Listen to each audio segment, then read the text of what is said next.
जेव्हा तुमच्या नावाची चर्चा होती, जिशान सिद्दीकींना उमेदवारी देण्यात आली, तुमची काय भूमिका आहे?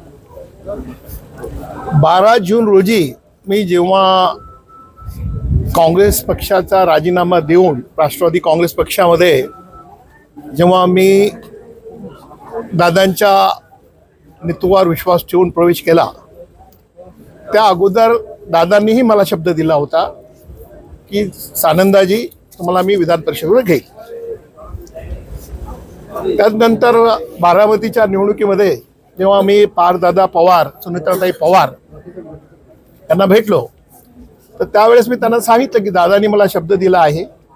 40 वर्ष मी काँग्रेस पक्षामध्ये होतो. माझ्यावर सर्व काँग्रेसची जेवढी श्रेष्ठी असतील त्यांचं प्रेम होतं. त्या माध्यमातून माझ्या मतदारसंघामध्ये बुलढाणा जिल्ह्यामध्ये मी सिनियर असल्यामुळे माझ्या शब्दाला काँग्रेस पक्षामध्ये मान होता. रिझल्ट ओरिएंटल असल्यामुळे पक्ष नेतृत्व मला माझ्या शब्दाला मान देत होता. आता राहिला प्रश्न, त्या दिवशी मी जेव्हा पारदादा व सुनीताताई पवार यांना भेटलो, त्या दिवशी मी हेच सांगितलं, दादांनी मला शब्द दिलेला आहे, तरी देखील माझ्यापेक्षा जर तुम्हाला चांगला उमेदवार दिसेल पक्ष दृष्टिकोनातून, मजबूत होण्याच्या दृष्टिकोनातून, जर तुम्ही त्यांनाही उमेदवारी दिली तरी पक्षश्रेष्ठी म्हणजे आपण जो निर्णय घ्याल तो मला मान्य राहील. अशा प्रकारचं स्पष्ट माझी जी भावना होती मी त्यांच्याकडे मांडलेली होती. आता मांडलेले जे आहेत मागण्यापैकी जवळपास 50, 60, 70 लोकांची इच्छा होती की त्यांना उमेदवारी मिळायला पाहिजे.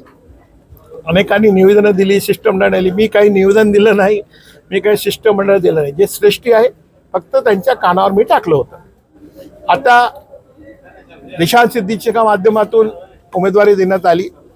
श्रेष्ठीने जो निर्णय घेतला, ठीक आहे, जोपर्यंत निर्णय होत नाही तोपर्यंत सर्व शक्तीनिशी होण्यासाठी सर्वांनी प्रयत्न करणं अत्यंत गरजेचं आहे.